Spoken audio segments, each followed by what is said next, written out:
जय श्री कृष्णा। राधे राधे। आज आप सुनेंगे कामिका एकादशी व्रत के पारण कथा। क्योंकि एकादशी को व्रत रखकर द्वादशी के दिन जब हम इसका पारण करते हैं तो सुबह स्नान आदि से निवृत्त होकर इस कथा को अवश्य सुनना चाहिए। उसके बाद में ब्राह्मणों को भोजन करवाकर दान दक्षिणा देकर विदा करना चाहिए और फिर अपने व्रत का पारण करना चाहिए। तो कथा शुरू करने से पहले कमेंट बॉक्स में श्री हरि विष्णु की जय हो जरूर लिखिए और शीला भक्ति चैनल को सब्सक्राइब करके इस वीडियो को ज़्यादा से ज़्यादा शेयर कीजिए। बोलिए गणेश भगवान की जय हो, बोलिए लक्ष्मीपति नारायण की जय हो। एकादशी का व्रत रखने वाले सारे विष्णु भक्त इस कथा को श्रद्धा भाव और ध्यान पूर्वक से सुने और कथा शुरू करने से पहले कमेंट बॉक्स में जय हो विष्णु भगवान की अवश्य लिखें। अगर आप चैनल पर नए हैं तो इस चैनल को सब्सक्राइब जरूर करें। बोलिए विष्णु भगवान के अनंत स्वरूपों की जय हो। एक समय की बात है, सब धर्मों के ज्ञाता वेद और शास्त्रों के अर्थ ज्ञान में पारंगत, सबके हृदय में रमन करने वाले, श्रीमन नारायण के तत्व को जानने वाले तथा भागवत परायण भक्त शिरोमणि प्रहलाद जी सब जब सुखपूर्वक बैठे हुए थे तो उस समय उनके समीप सब धर्म का पालन करने वाले महर्षि जन कुछ पूछने के लिए वहाँ आए। महर्षियों ने कहे कि प्रहलाद जी आपको प्रणाम है, हम आज आपसे कुछ पूछने की इच्छा रखते हैं। तो उन्होंने कहे कि निसंकोच कहिए।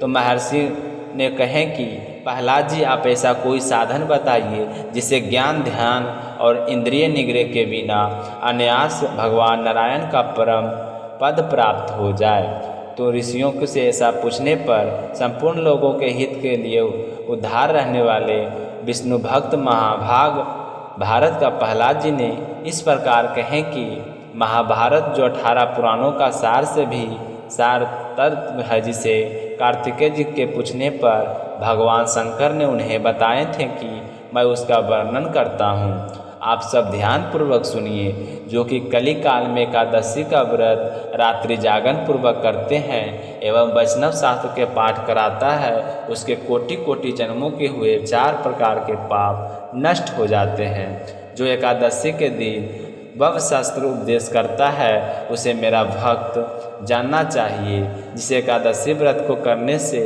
कोई संशय नहीं होता तथा रात्रि में जागरण में निद्रा नहीं आती।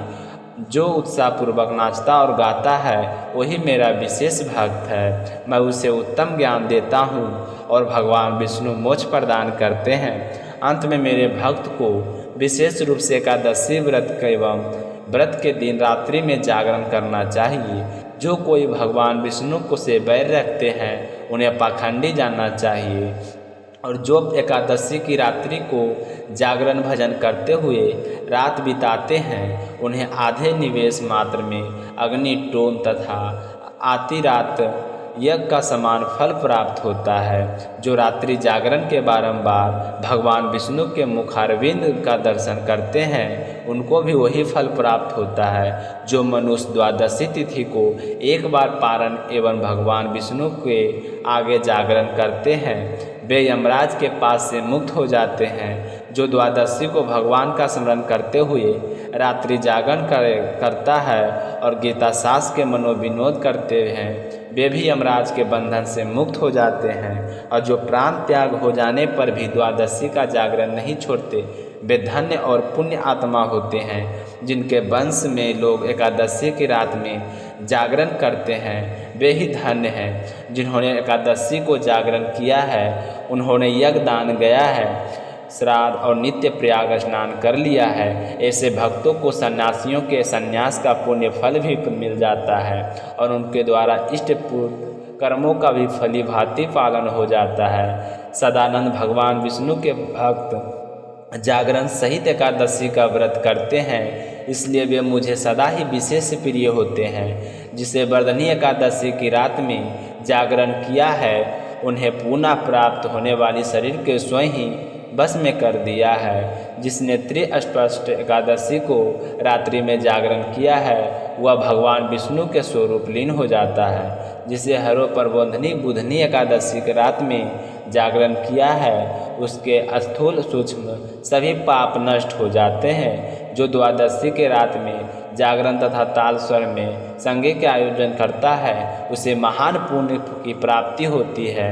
जो एकादशी के दिन ऋषियों द्वारा बनाए हुए दिव्य स्रोतों को श्रृंगवेद, अजुर्वेद, सामवेद के वैष्णव मंत्रों का संस्कृत और प्राकृत के अन्य स्रोतों एवं गीतवाद आदि से द्वारा भगवान श्री हरि विष्णु को संतुष्ट करता है उसे भगवान विष्णु भी परम आनंद प्रदान करते हैं। जो एकादशी की रात में भगवान विष्णु के आगे वैष्णव भक्तों की स्मरण गीता और विष्णु सहस्त्र नाम का पाठ करता है वह उस परम धाम में जाता है जहाँ साक्षात भगवान नारायण विराजमान हैं।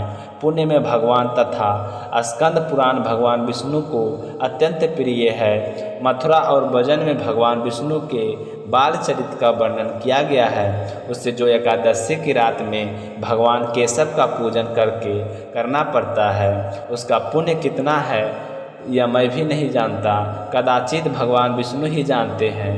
वो पुत्र के भगवान के समीप गीत नित्य तथा स्रोतपात आदि से जो फल प्राप्त होता है वही कलिकाल में श्री हरि के समीप जागरण करते समय विष्णु सहस्त्र नाम गीता तथा श्रीमद् भागवत का पाठ करने से सहस्त्र गुण होकर मिलता है। जो श्री हरि विष्णु के समीप जागरण करते हुए समय रात में दीपक जलाता है उसका पुण्य 100 कल्पों भी नष्ट नहीं होता। जो व्रत के साथ रात्रि जागरण में मंजरी सहित तुलसी दल से भक्तिपूर्वक श्री हरि विष्णु का पूजा करता है उसका पुनः इस संसार में जन्म होता है। स्नान, चंदन लेप, धूप, दीप निवेद और समर्पित किया जाए तो ऐसा करने से अच्छे पूर्ण फलों की प्राप्ति होती है। हे कार्तिकेय, जो भक्त मेरा ना करना चाहता है वह एकादशी की रात्रि में श्री हरि विष्णु के समीप भक्ति पूर्वक जागरण करे। एक दिन जो लोग जागरण करते हैं उनके शरीर में इंद्र आदि देवता का स्थित हो जाते हैं।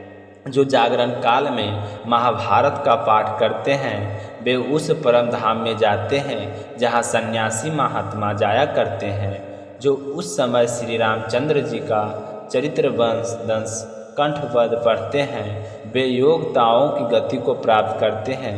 जिन्होंने श्री हरि के समीप जागरण किए हैं उन्होंने 4 वेदों का अध्याय, देवताओं का पूजन, यज्ञों का अनुष्ठान तथा सब तीर्थों में स्नान कर लिए हैं। श्री कृष्ण से बढ़कर कोई देवता नहीं और एकादशी व्रत के समान कोई दूसरा व्रत नहीं। जहाँ भागवत शास्त्र है वहाँ भागवत भगवान विष्णु के लिए जहाँ जागरण किया जाता है और जहाँ शालिग्राम शिला स्थित होती है वहाँ साक्षात भगवान विष्णु स्वयं उपस्थित होते हैं। तो अब मैं आपको एकादशी व्रत की विधि बताता हूँ। द्वादशी की रात्रि में पूर्ण ब्रह्मचार्य का पालन करें, भोग विलास से दूर रहें और एकादशी के दिन सुबह लकड़ी की दतवन करें। इस दिन पेस्ट का प्रयोग नहीं करना चाहिए। नींबू, जामुन या आम के पत्ते लेकर चबा लें और अंगुली से अपने गले को साफ कर लें। बीज से इस दिन पत्ता तोड़ना वर्जित होता है। अंत में गिरे हुए पत्तों का सेवन करना चाहिए। यदि यह संभव ना हो तो पानी से 12 कुल्लर करने चाहिए। उसके बाद में स्नान आदि से निवृत्त होकर मंदिर में जाकर गीता का पाठ करें या फिर पुरोहित जी से सुने। एकादशी के दिन गीता जी का पाठ अवश्य करना चाहिए और प्रभु के सामने इस प्रकार संकल्प करना चाहिए कि आज मैं चोर, पाखंडी और दुराचारी मनुष्य से बात नहीं करूँगा और ना ही किसी का दिल दुखाऊंगा। गौ और ब्राह्मणों को फल, आहार एवं अन्न आदि देकर प्रसन्न करूँगा। रात्रि को जागरण करके कीर्तन करूँगा। ओम नमो भगवते वासुदेव आपके इस मंत्र का जाप करूँगा। राम, कृष्ण, नारायण इत्यादि विष्णु सहस्त्र नाम को कंठ का आभूषण बनाऊंगा, अतः इन नामों का ही जाप करता रहूँगा।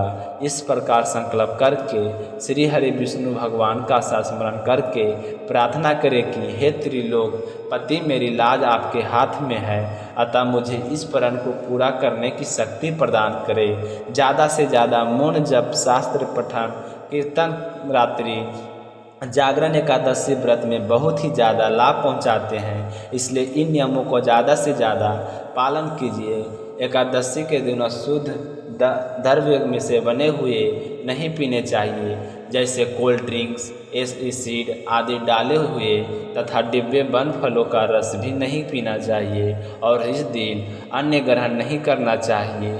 इस दिन आप व्रत रखें या ना रखें, घर का कोई भी सदस्य चावल ना खाए, इस चीज़ का विशेष तौर से ध्यान रखना चाहिए।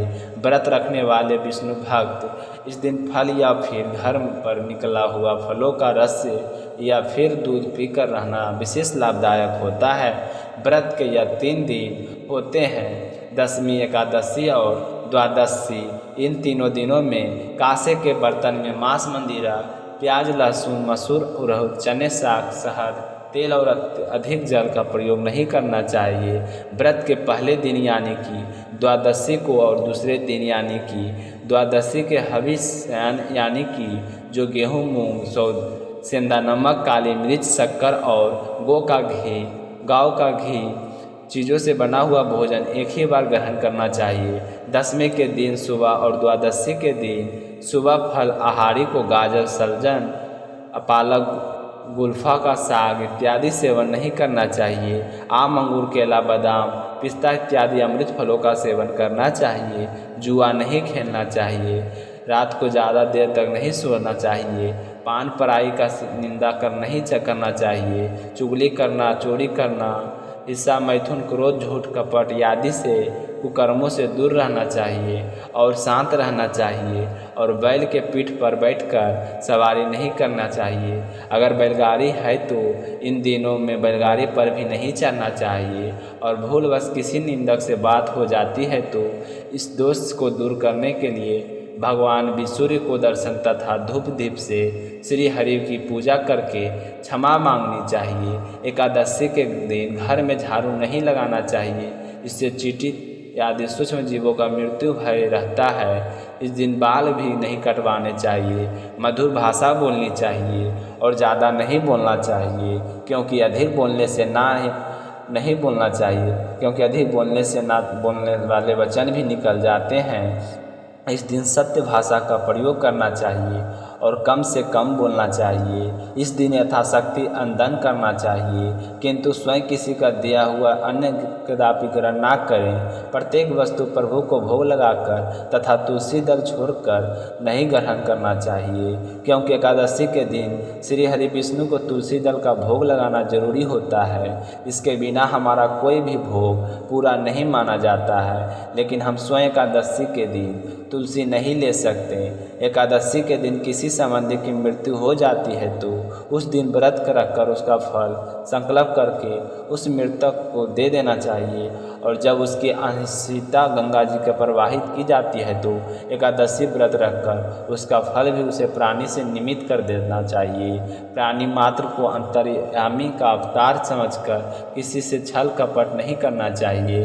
अपना अपमान करने या काटो वचन बोलने वाले पर भी भूलकर इस दिन हमें क्रोध नहीं करना चाहिए, क्योंकि उसे कर्मों की सज़ा भगवान देते हैं तो हम बीच में पड़ने वाले कौन होते हैं, यह सोचकर सदैव चुप रहना चाहिए। संतोष का फल सर्वदा मधुर होता है। मन में सभी के प्रति दया भाव रखना चाहिए।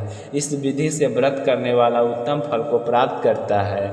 और फिर द्वादशी के दिन श्री हरि विष्णु का और भोजन करना चाहिए। भोजन करवाएं तो अपने चेहरे पर मुस्कान रखें। बाद में यथासंभव दान दक्षिणा देकर प्रांचित मन से ब्राह्मणों को विदा करना चाहिए। फिर स्वयं व्रत का पारण करें। द्वादशी का सेवा पूजा की जगह बैठना, मीठे चावलों को व्रत का पारण करना चाहिए। किसी कारणवश अगर आप चावल नहीं बना सकते हैं तो 7 दाने चावल के लेकर 14 टुकड़े कर अपने सिर के पीछे फेंकना चाहिए। साथ ही इस प्रकार प्रार्थना करनी चाहिए कि मेरे 7 जन्मों के शरीर, वंचिक और मानसिक पाप नष्ट हुए। यह भावना करके 7 अंजलि जल पिएं और फिर 7 दाने चावल खाकर व्रत का पालन करना चाहिए। युधिष्ठिर ने भगवान श्री कृष्ण से पूछे कि भगवान पुण्य एकादशी तिथि को उत्पन्न कैसे हुई, इस संसार में वह क्यों पवित्र मानी गई, तथा देवताओं को प्रिय कैसे हुई। तो श्रीमान भगवान जी बोले कि कुंती नंदन, प्राचीन समय की बात है, सतयुग में मूर नामक का एक दानव रहता था। वह दानव बहुत ही अद्भुत, अत्यंत रुद्र और संपूर्ण देवताओं के लिए बहुत भयंकर था। उसका काल रूपधारी दुरात्मा महासुर ने इंद्र को भी पराजित कर दिया। संपूर्ण देवता उसे परास्त होकर स्वर्ग से निकलने जा चुके थे और संकित तथा भयभीत होकर पृथ्वी पर बिछड़ रहे थे। तो इसके कहानी को हम अगले पार्ट में सुनेंगे, जो शाम को कल अपलोड की जाएगी। तो अगले वीडियो के लिए तब तक अपना ख्याल रखिए, मिलते हैं नेक्स्ट वीडियो में। तो जय श्री कृष्णा, राधे राधे।